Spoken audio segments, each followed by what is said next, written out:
तो सच्चिदानंद साईनाथ महाराज की जय। अध्याय 16 और 17 को प्रारंभ करते हैं। ब्रह्म ज्ञान प्राप्ति की इच्छा। ब्रह्म ज्ञान प्राप्ति की इच्छा से आए हुए एक धनाढ्य व्यक्ति को श्री साईं बाबा ने किस प्रकार उपदेश दिया, अब इसे सुनेंगे। एक धनी व्यक्ति अपने जीवन में सब प्रकार से संपन्न था। उसके पास अतुल संपत्ति, घोड़े, भूमि और अनेक दास दासियां थी। जब बाबा की कीर्ति उनके कानों तक पहुंची तो उसने अपने एक मित्र से कहा, मेरे लिए अब किसी वस्तु की अभिलाषा शेष नहीं रह गई है, इसलिए अब मैं शिरडी जाकर ब्रह्म ज्ञान की प्राप्ति करना चाहता हूँ। यदि किसी प्रकार उसकी प्राप्ति हो गई, फिर वह मुझसे अधिक सुखी और कौन हो सकता है।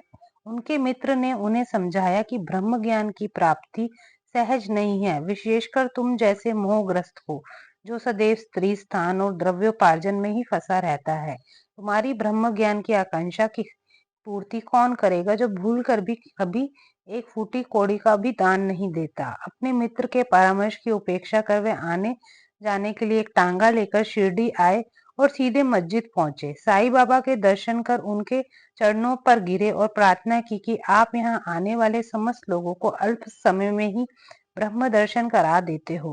केवल यही सुनकर मैं बहुत दूर से इतना मार्ग चलकर आया हूँ। मैं इस यात्रा से अधिक थक गया हूँ। यदि कहीं मुझे ब्रह्म ज्ञान की प्राप्ति हो जाए तो मैं ये कष्ट उठाना अधिक सफल और सार्थक समझूंगा। बाबा बोले, मेरे प्रिय मित्र, इतने अधीर न हो। मैं तुम्हें शीघ्र ही ब्रह्म ज्ञान का दर्शन करा दूंगा। मेरे सब व्यवहार तो नगद ही है, मैं उधार कभी नहीं करता। इसलिए कारण अनेक लोग धन, स्वास्थ्य, शक्ति, मान, पद, आरोग्य तथा अन्य पदार्थों की इच्छा पूर्ति के हेतु मेरे समीप आते हैं। ऐसा तो कोई बिरला ही होगा जो ब्रह्म ज्ञान का पिपासु हो। भौतिक पदार्थों की अभिलाषा से तो यहाँ आने वाले लोगों का कोई अभाव नहीं है, परंतु आध्यात्मिक जिज्ञासुओं का आगमन बहुत ही दुर्लभ है। मैं सोचता हूँ कि यह क्षण मेरे लिए बहुत ही धन्य तथा शुभ है, जब आप सरी के महाअनुभव यहाँ पधार कर मुझे ब्रह्म ज्ञान देने के लिए जोर दे रहे हैं। मैं सहर्ष आपके ब्रह्म दर्शन करा दूंगा। यह कहकर बाबा ने उन्हें ब्रह्म दर्शन कराने हेतु अपने पास बिठा लिया और इधर उधर की चर्चाओं में लगा दिया, जिससे कुछ समय में ही वे अपना प्रश्न भूल गए। उन्होंने एक बालक को बुलाकर नंदू मारवाड़ी के यहाँ से 5 रुपए उधार लाने को भेजा। लड़के ने वापस आकर बतलाया कि नंदू का तो कोई पता नहीं और उसके घर पर ताला पड़ा है। फिर बाबा ने उसे दूसरे व्यापारी के यहाँ भेजा। एक बार भी लड़का रुपए लाने में असफल ही रहा। इस प्रयोग का 2-3 बार दोहराने पर भी उसका परिणाम पूर्ववत ही निकला। हमें ज्ञात ही है कि बाबा स्वयं सगुण ब्रह्मांड के अवतार है। ये प्रश्न हो सकता है कि इस 5 रुपए की सरी की तुच्छ राशि की यथार्थ में उन्हें आवश्यकता ही क्या थी। उन्हें बिल्कुल आवश्यकता ही नहीं थी। वह तो पूर्ण रीति से जानते होते भी नंदू घर पर नहीं है। यह नाटक तो उन्होंने केवल अन्वेषक के परीक्षणार्थ ही रचा। ब्रह्म जिज्ञासु महाशय जी के पास नोटों की गड्डियां थी, और यदि वे सचमुच ही ब्रह्म ज्ञान के आकांक्षी होते तो इतने समय तक शांत न बैठते। जब बाबा व्याग्रता पूर्वक 5 रुपए उधार लेने के लिए बालक को यहाँ वहां दौड़ा रहे थे तो दर्शक बने ही बैठे रहते। वे जानते थे कि बाबा अपने वचन पूर्ण कर ऋण अवश्य चुकाएंगे। यद्यपि बाबा द्वारा इच्छित राशि बहुत ही अल्प थी, फिर भी वह स्वयं संकल्प करने में असमर्थ ही रहा और 5 रुपए उधार देने तक का साहस न कर सका। पाठक थोड़ा विचार करे कि ऐसा व्यक्ति बाबा से ब्रह्म ज्ञान, जो विश्व की अति श्रेष्ठ वस्तु है, उसकी प्राप्ति के लिए आया है। यदि बाबा के सचमुच प्रेम करने वाला अन्य कोई व्यक्ति होता तो वह केवल दर्शक न बनकर तुरंत ही 5 रुपए दे देता, परंतु इस महाशय की दशा तो बिल्कुल ही विपरीत थी। उन्होंने ना रुपए दिए और ना शांत ही बैठे, वरन वापस चल लौटने की तैयारी करने लगे और अधीर होकर बाबा से बोले, अरे बाबा, कृपया मुझे शीघ्र ब्रह्म ज्ञान दो। बाबा ने उत्तर दिया, मेरे प्यारे मित्र, क्या इस नाटक से तुम्हारी समझ में कुछ नहीं आया? मैं तुम्हें ब्रह्म ज्ञान कराने का ही तो प्रयत्न कर रहा था। संक्षेप में तात्पर्य यह है कि ब्रह्म ज्ञान का दर्शन करने के लिए 5 वस्तुओं का त्याग करना पड़ता है। 5 प्राण, 5 इंद्रियां, मन, बुद्धि तथा अहंकार। ये हुआ ब्रह्म ज्ञान। आत्मानुभूति का मार्ग भी उसी प्रकार है जिस प्रकार तलवार की धार पर चलता है। श्री साईं बाबा ने फिर इस विषय पर विस्तृत वक्तव्य दिया, जिसका सारांश यह है कि ब्रह्म ज्ञान या आत्मानुभूति की योग्यताएं सामान्य मनुष्यों को प्राय अपने जीवन काल में ब्रह्म ज्ञान के दर्शन नहीं होते। उसकी प्राप्ति के लिए कुछ योग्यताओं का भी होना नितांत आवश्यक है। मुक्ति की तीव्र उत्कंठा, जो सोचता है कि मैं बंधन में हूँ और इस बंधन से मुक्त होना चाहे, इस ध्येय की प्राप्ति के लिए उत्सुकता और दृढ़ संकल्प से प्रयत्न करता रहे तथा प्रत्येक परिस्थिति का सामना करने को तैयार रहे, वह इस आध्यात्मिक मार्ग पर चलने योग्य है।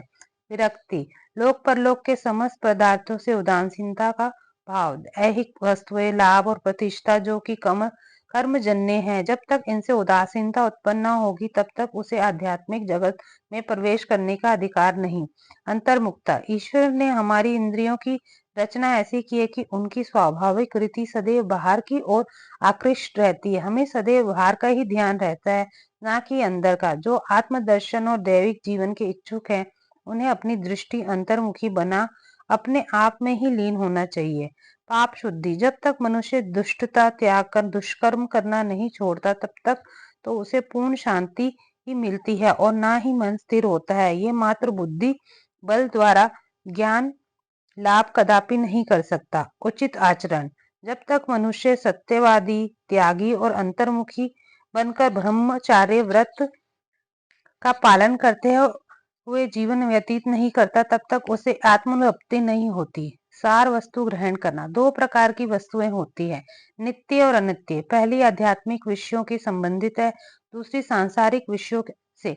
मनुष्यों को इन दोनों का सामना करना पड़ता है। उस विवेक द्वारा किसी का एक का चुनाव करना पड़ता है। विद्वान पुरुष अनित्य से नित्य को श्रेयस्कर मानते हैं, परंतु जो मूढ़मती हैं वो आसक्तियों से वशीभूत होकर अनित्य को ही श्रेष्ठ जानकर उस पर आचरण करते हैं। मन और इंद्रियों का निग्रह, शरीर एक रथ है, आत्मा उसका स्वामी तथा बुद्धि सारथी है। मन लगाम है और इंद्रियां उसके घोड़े। इंद्रिय नियंत्रण ही उसका पथ है। जो अल्प बुद्धि है, जिनके मन चंचल है, जिनकी इंद्रियां सारथी के दुष्ट घोड़ों के समान है, वे अपने गंतव्य स्थान पर नहीं पहुंचते तथा जन्म मृत्यु के चक्र में ही घूमते रहते हैं। परंतु जो विवेकशील है, जिन्हें अपने मन पर नियंत्रण कर लिया है तथा जिनकी इंद्रियां सारथी के उत्तम घोड़ों के समान नियंत्रण में है, वे गंतव्य स्थान पर पहुंच जा पाते हैं। उन्होंने अपने परम पद की प्राप्ति हो जाती है, उनका पूर्व जन्म नहीं होता। जो व्यक्ति अपनी बुद्धि द्वारा मन को वश में कर लेते हैं, वे अंत में अपना लक्ष्य प्राप्त कर लेते हैं।